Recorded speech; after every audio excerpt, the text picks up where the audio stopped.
Thank you very much. I'm delighted to be here, and I'm just grateful to be able to kind of share a little bit about my experience. In the last almost 13 years, I have actually been working nationwide with a group of sales team associates to help hospitals nationwide to select the proper products and then join them with the proper protocols and procedures in their hospitals to get the best clinical outcomes. And recently, I've become much more focused on the NICU population because of the fact that all of the issues that happen nationwide in all the areas are really a lot more extreme in that area. So I really like to summarize it in terms of just critical thinking. And some of the things that I'd like to talk about are things that in my bedside experience of almost 30 years before I kind of took on this second phase, were things I didn't think about. I just didn't think about as a bedside nurse or even a bedside or even a nursing manager. And I think what I've learned over the last 15 years in this little career as a consultant and helping hospitals nationwide was that we have the same occurrences happening throughout the country. And now I have an opportunity to even see that same experience in other countries as well. So the title of my talk is NICU with critical thinking being the major focus. I have full disclosure right now, I work for Beck & Dickinson, soon to be retired and kind of focus on 4 small, beautiful grandchildren. And this presentation, of course, is supported by BD. The simplistic of my presentation, you can sit back and relax, not a whole lot of detail here, just some of the things that you may be able to take back to your university hospitals or your community hospitals and help your nurses today and tomorrow to make a difference in the nursing care. Things that I didn't really know about, and I know a lot of my staff didn't know about. And I find that as I go into hospitals and say to people now, you may have forgotten this little detail here, and they look at me and they say, no, I didn't forget that. Nobody ever taught me that. And so I think that as nurses, we do the best we can in some of these little details that really are real fundamentals in maintaining proper setups and vascular access and actually preventing complications are very preventable and very preventable tomorrow if our nurses just simply know what they need to do differently. So we'll be talking about the fluid dynamics, the connections, line care products, the knowledge that's required in order to make decisions for line care products as we consider specialty areas, and as well as the practice of all of those areas. And the micropremia is going to be a very, very good example of the most extreme setting for the basics of connections and all fluid dynamics.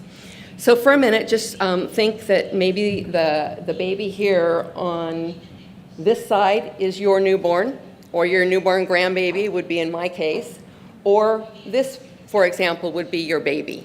Okay, either one, the fundamentals are very important and could be life-changing for that family. And I think that that's really what we need to take home from everything that we've learned from all of the speakers. And I learned a tremendous amount this morning just on how vast the complications may be in the healthcare environment. So our goal is optimal outcomes, correct? Sometimes the optimal outcome is achieved by knowing what our limitations are. Our limitations might be calling the helicopter. If we don't have the proper people, the proper equipment, the proper knowledge base, sometimes for the best clinical outcome of that family, we need to know what those limitations are and take action quickly so that the best outcome can be achieved. The basics that I was talking about, some of the basics are just the fundamentals of lure connections, the fundamentals of actually creating that closed system and keeping it closed. Many people don't realize that the components of female lures and male lures need to be connected in such a way that it doesn't come apart until we intend to make it come apart. I liked this little visual that shows the way pieces are connected. We insert and we twist, we untwist, we take it out. Those fundamentals are very, very important when your nurses are challenged with creating a closed system and keeping it closed. Very important to decrease dislodgements and actual tubing disconnections. Have you ever had that experience or had a nurse that had the experience of my medication is all over the floor? I see a lot of your heads nodding. These are things that can be easily preventable tomorrow in your organizations and are critical to maintaining really good fundamentals of vascular access. We have Luer slips, and I know in other countries we have a lot of Luer slip connections. We have Luer lock connections that are a little bit more secure, but unless people do both of those activities or actions in a connection, they just really don't make that secure connection properly. Spin collars and fixed collars, these are all products that have kind of transformed over the course of time. And I'll show you a little bit more about that in a minute. So now let's talk about the fluid dynamics, the geometry of our parts and pieces, the flow rate, the gravity flow, secondary, primary lines. All of these flow dynamics are very, very important in order to maintain our vascular access system so that we go beyond just the insertion and go beyond just the skin prep and go beyond all of those so that we can keep that system intact for the life of the line in the hospital.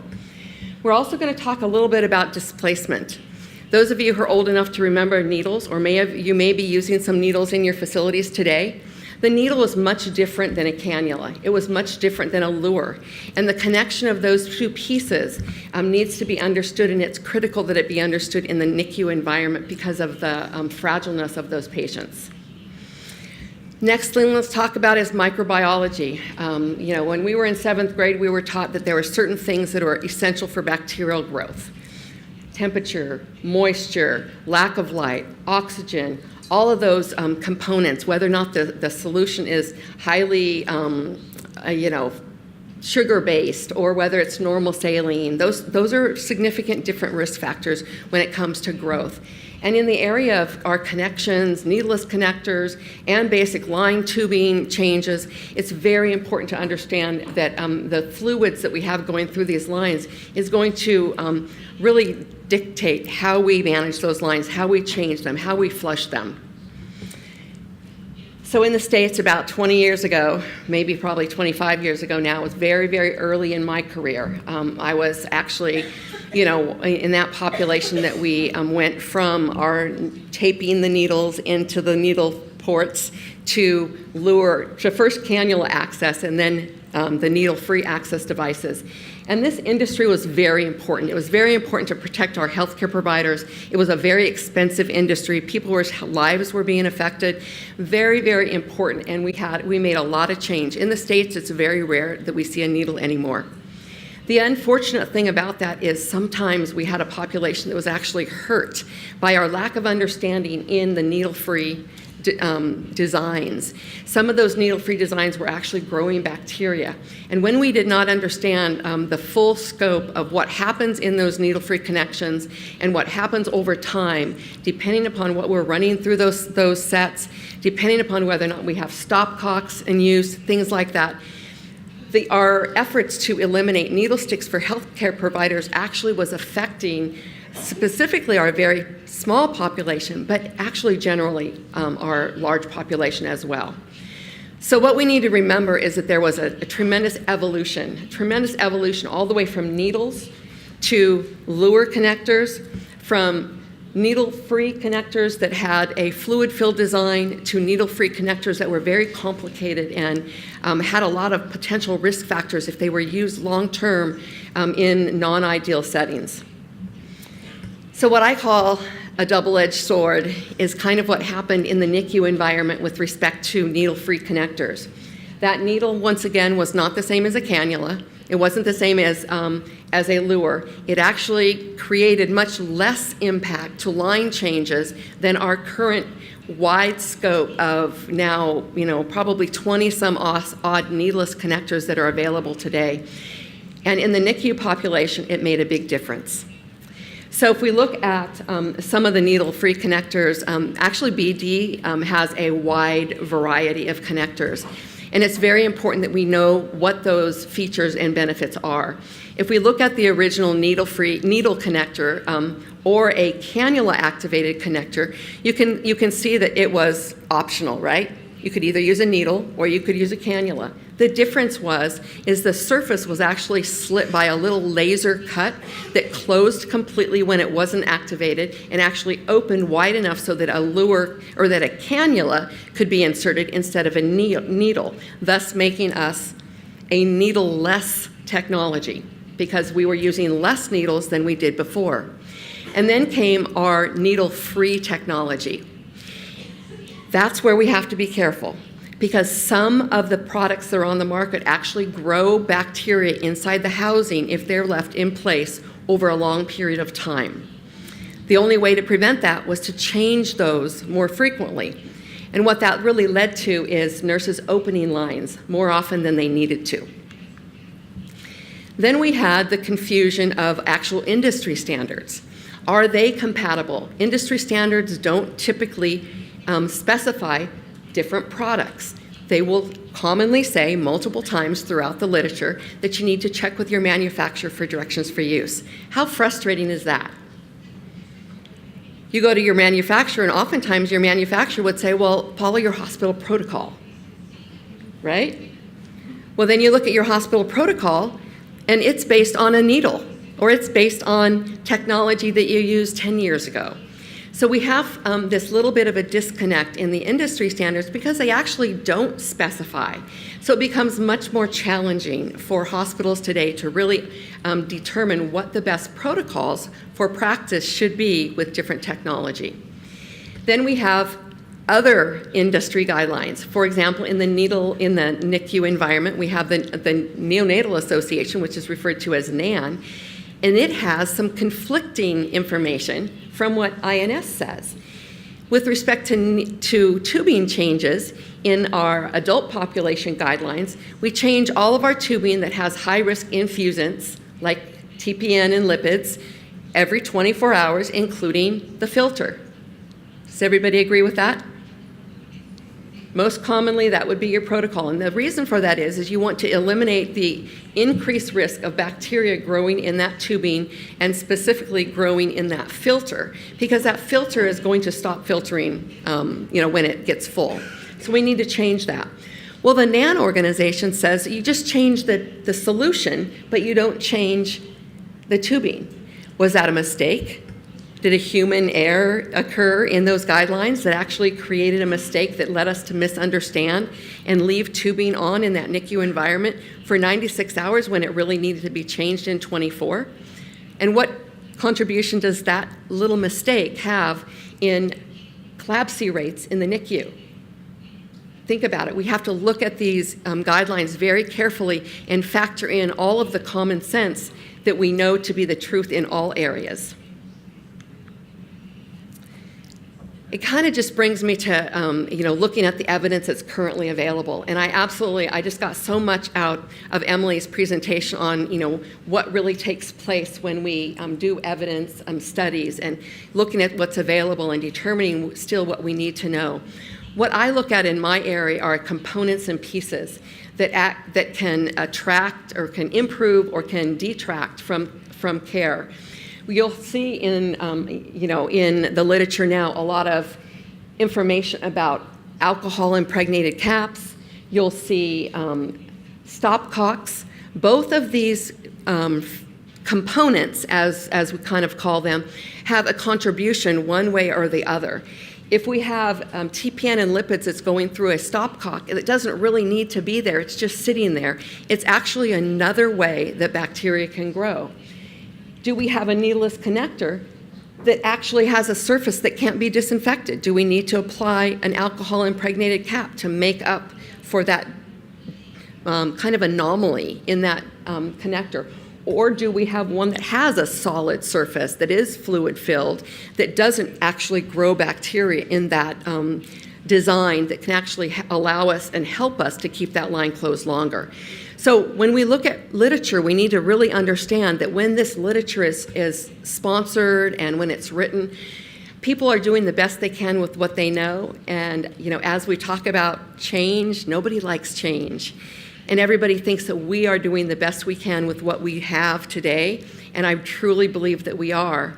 What we have to realize is sometimes as kind of common sense starts to wane a little bit, we sometimes get a little bit confused, and looking at all of the evidence will help us to kind of walk through that and kind of come up with a little bit better understanding of what products we're using in our own facilities and how to improve those product uses as well as the products themselves. Looking at the actual products used in a specific study. Very important if you're trying to make specific decisions, because if you may look at a study that has no reference to products used and be making judgment calls on the practices, that can lead you astray just as well as easily as it can the other way when you want to generalize a behavior for all different connectors when they definitely have different features and benefits, so that when you're connecting all your parts and pieces, you can really get confused as to what's the best. So now let's look at the patient. For those of you who don't take care of babies, shake your heads if you don't take care of babies. So I see quite a few of you that don't. You're still going to be able to, you do not take care of babies. Okay, good. That's fine, because the discussions that we're going to have about babies is equally applied to the adult population. It's just a little bit easier to really show how significant it might be and talk about how significant it might be when we talk about the little tiny babies. So think of yourself in the adult population or the general population where you have pediatrics and you have adult. You have a low acuity patient and you have a high acuity patient, or you have a low flow situation and you have a trauma patient. That same wide range of needs takes place in every single NICU, because the difference between a micro-preemie, like pictured here, and a normal preemie, like pictured here, and a big neonatology patient, like a cardiac patient, is significantly different. The needs of all three of those patients require extremely close critical thinking in that environment, so that manager, that hospital, will be able to provide parts and pieces and components so that every single baby can be cared for in such a way that it's going to offer that baby the best opportunity. I think that when we talk about babies, it's really, it's easy because all of us are mothers, all of us are, grandmothers, or, we are fathers, and we all see that population as very fragile, and who's going to take care of that population? Who's going to be the one to make sure that they don't have to use the same products that are used in the adult population? Because let's face it, if you try to use a NICU product on your trauma patient in the ED, that trauma patient's not going to get what it needs. By the same token, we have to have products that are going to also take care of those small babies as well. So what are the common concerns when we have this wide range of specialties? We talk about maintaining patency. Maintaining patency in a NICU population is very, very difficult, because those lines are, like the size of a hair on our head. So anything that we do to that line is going to matter. What about the flow rates? What about filters? What about nutrition? What about arranging all of those lines properly so that the filters are in the right place, so that we don't open them unnecessarily? What about critical medications? What about that dopamine, that fentanyl, that morphine that baby needs in order to be able to grow and able to be able to sustain, the insults that it's having currently? What about blood collection? What about arterial monitoring? And then what are the microbial risks that are going to be significantly greater to that little tiny baby that's laying on that little tiny space that includes the diaper area, and that includes repositioning, and includes all of these additional risk factors to, maintaining a bacteria-free environment? Why do we look so carefully about a nurse that has gloves on? Was she wearing those gloves to protect herself? Is she wearing those gloves to protect the baby? Did she change them? Did she wash her hands? All of those things are critical, because the entire environment around that baby has to be protected from that bacteria. then what's going through those lines? What additional growth media do we have for the bacteria? How frequently are they changed? Are they changed correctly? Are they changed at the right time? And do they include all of those factors, all of the components? And then how immunocompromised are those patients? So when we talk about umbilical lines, remember that in the adult environment, in order to put a central line in, it's maybe quite difficult. Maybe you have to get your sonogram machine in, you have to get your team in, you have to find and locate that best vessel. In the baby, in the umbilical artery, we have, a quick opportunity because we can see it. That umbilical cord has that large vein, it has two large veins, and it has that small artery, but we can see all of them, okay? Just by disinfecting that cord, you can see those vessels. So it's very easy to get very quick, rapid access, which is very important because a baby that's this tiny, there's no time for delay. We just don't have the luxury of getting in a peripheral line to get us by until we can have arterial lines in. So we need quick access. We need to select the correct devices. We need to say, is this a size of a baby that's just going to need some nutrition and we can just put a single lumen line in, we're going to be good? Or is this baby going to need critical meds and nutrition? Do we need a dual lumen catheter? So we have the opportunity to get those lines in quickly, and then they are used for volume, for resuscitation, for hydration, all of the things that we normally use lines for in the adult population as well. The umbilical artery line, then we have the added advantage of being able to monitor the baby extremely carefully. Now, this line just needs to be maintained patent. We need to have our transducers in place. We have our waveforms that offer us a lot of information. We can monitor the effectiveness of all of the critical meds that we're giving. And it's not used for anything other than saline to keep it open and that pressure monitoring and drawing blood. So then we have, our need or our focus on maintaining good patency. But when we draw blood, what do we have to do? We have to maintain those lines. We have to maintain the patency of those lines when we're connecting and disconnecting. And I'll show you a little bit more about that when I talk about some setups here. The PICC line is what we use once that umbilical line is dried up, just like our newborn babies. When we take them home, the umbilical line stays on for about 7, 10, maybe as long as 14 days. And in the NICU, we will use that line as long as we possibly can. If we can, get it to, stay patent for that, day 12, we're going to probably, in some cases, take it. Ordinarily, it's out by 10 days, okay? Sometimes even a little sooner than that, okay? So after that, we go with our PICC lines, just like everybody else does. We have an extremely qualified team that comes into those NICUs, places those PICC lines, helps us to get those in place, secure them properly so that they will maintain a excellent route of us to continue the therapy for that baby. The nice thing about babies is that they generally, what we do is we throw the book at them when they come in, a 30-weeker, for example. We set up all the lines, we assume that we're going to need them, and then we can sometimes very miraculously quickly remove them because we no longer need them anymore. Those babies are starting to stabilize. They're starting to adjust to external environment. Their nutrition is getting on board. And so some of these babies don't need to go to the PICC line. Some of them just go straight on to just the normal feeding tube after we've been able to stabilize them with their drugs and things like that.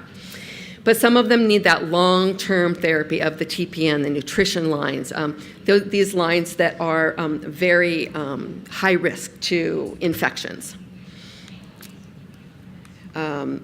I won't spend too much time talking about peripheral lines other than the fact that the reason why we use scalp veins in our NICUs and the reason why we use foot veins in our NICUs is because they're available. The baby's not walking yet, so we can use a vein in the foot. Sometimes that's all we can find.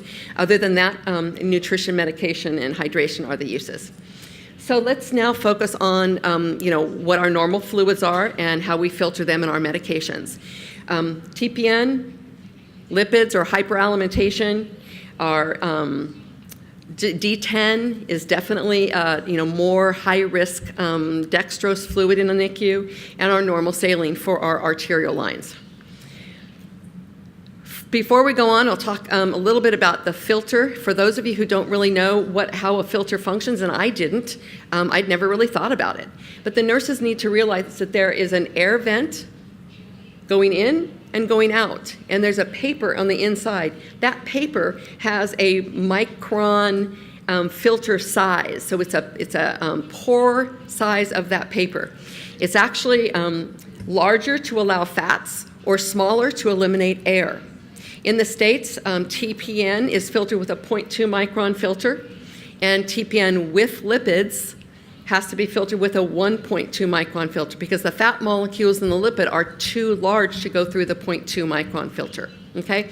In the States, we typically infuse them differently now, TPN alone, lipids alone, and the filter requirements for lipids is new.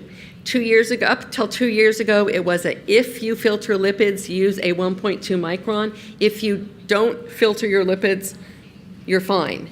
Now the lipid manufacturers are telling us that we need to filter all lipids. So there's been a tremendous change in the market with regards to filters. And with a change in product use or recommendation comes a lot of questions and a lot of misunderstandings about which one do I use? I'm using this one, it's getting all gummy, oh, what's the wrong one? And that's really my job as a clinical consultant. I go into hospitals all over the country, hundreds of hospitals, and get the same questions everywhere I go. Why does this happen? What's happening with? What should I use? What should I do? Very, very fun job, I must say, to talk to nurses all over the country and help them to come up with the best solutions, and sometimes a very easy solution. If a filter has the right paper, but it's the wrong size, it won't last even 24 hours. So if you have a very small filter that's meant for the NICU, it won't work in the adult population. It has to be a larger size for the adult population. Now, can a larger size filter work in the NICU? It can, because the paper is the same. The bulkiness is something that we like to avoid, but the actual paper filter would be appropriate. Medications that we commonly deliver in the NICU are somewhat the same as others. Our antibiotics, our vaccines, our epi, our dopamine, our CNS drugs, and many more. We have lots of drugs that we administer. So now let's talk about leadership considerations. How many of you in this room are actually leaders in your facilities and have some responsibility for making decisions and things like that? A few? Yep, lots of hands go up. Okay, good. So big responsibility. Hospitals nationwide are thinking, well, can't we just standardize to one product? Can't we just do this? It's like the answer is no, because there's just no way that we can have NICUs using adult products. So we have to have the products that are available for those NICU populations. What does the evidence show? What are the guidelines showing? Okay, if you don't have the time, and most leaders don't, to actually look at those guidelines, every company, I know, I have counterparts throughout the U.S. that actually do my same position, and I'm responsible for knowing what the guidelines are, interpreting them properly so that I can provide the best recommendations for the best clinical areas so that you will have good clinical outcomes at the least amount of expense and use them properly to improve your workflows. That's my number one job when I go to bed at night, is how can I help all hospitals to do that? Because you know why? It helps us as nurses. It helps us as nurses to decrease frustrations, decrease time wasted, and actually improve care. How many times was a line removed just because it was leaking? What if you would have just been able to teach your nurses right then and there, you know what, when you seat that lure, you have to seat it like this, and then secure it like this, and then it won't leak. Boom, you have just become the magic in your facility. Now you have something that was very detail-oriented that I, as a 30-year nurse, had never been told. Hey, these male-female parts, they're actually called that because they go together like this, and they have to be mated correctly. Got a few chuckles there. So interpretation of the guidelines specific to your care area, critical. Product component design and function, critical in your identification of proper protocols. Products cannot be used the same. One needleless connector cannot be the same as another needleless connector because the microbial evidence for two different connectors can be significantly different, okay? And I'd love to answer any questions about those, but I'm going to go ahead and go through here, and we'll save that to the end. So standardized practice and standardized protocols. Those are all big, big decisions for you. Then what does your staff have for equipment? Do they have syringe pumps? Do they use their syringe pumps? Do they use large volume pumps? Do they just have tubing? How can we make the best situation for that specific area and get nurses to be very proficient at using them correctly all of the time? What type of disposables do they have? Do they have the right tubing? Do they have micro-bore tubing when they need it? Or are they having to use standard bore tubing when they are taking care of a NICU patient? What are the configurations? Do they have a bag and syringe delivery at the same time? If so, are they using bags when they should and syringes when they should? Is pharmacy on board with delivering medication in the right vehicle, the best vehicle for that patient? Or does somebody have to say, hey, wait a minute, could we do this better? Is there a better way? Can we get together with the pharmacy and say, can you dilute this more? Can you dilute this less so that we can administer that better to this baby or your baby, whether that baby is a big one or a little one? And then do we have the right components that lead up to the line?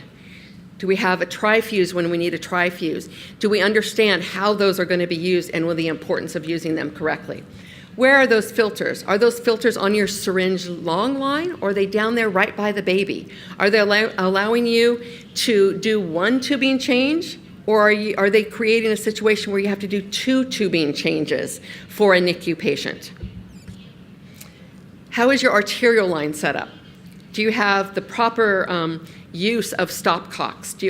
Are they staying closed? Do you use them properly to keep that line clear, to prevent any preventable occluded lines or things like that? So I hope that I have planted a couple seeds that maybe will just allow you to take 1 or 2 things back to your units and just double check on a few things so that you can contribute to best care of your baby and everybody's babies, however old they are. But the things that I would probably look at if I was to go back, I would say, is this baby so tiny that it needs a needle? Because with a needle, there's no interruption in flow, because that needle is so tiny that it's going into fluid and coming out of fluid. It's disinfected, it's not creating a bacterial risk. Problem is, we don't want to get needle sticks, so we do not want to use needles unless it's absolutely critical for the lifeline of that teeny tiny baby. We want to move as quickly as we can to a needle-free technology, but we also want to make sure that that needle-free technology is not growing bacteria, because if it is, it's not the correct technology to be using. General neonatal line management, I think I've given you some ideas about that. And then preemie line management, stick with what you know will work and will not hurt anything. This is one of my favorite slides because it really shows that there's 2 things that are important.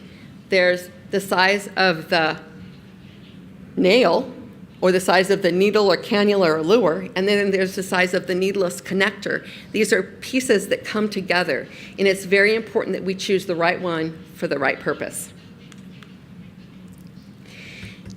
Sometimes we are in a situation where there's really not too much we can do. That baby in a micro-preemie situation is simply going to be born too soon. There is nothing that we can do at that point in time other than be there, say the right thing, because in that NICU environment, just like all environments, even adult populations, the most important thing that we can do is be that patient advocate, spend time with that family, say the right thing at the right time, be that person that they will forever remember, as far as it was a very, very bad experience, but this one person made it as absolute good as it could be. And I really appreciate you listening to me. It was a pleasure to be here. Please don't hesitate to respond if there's any questions. I'd be happy to answer them. So thank you so much for your time.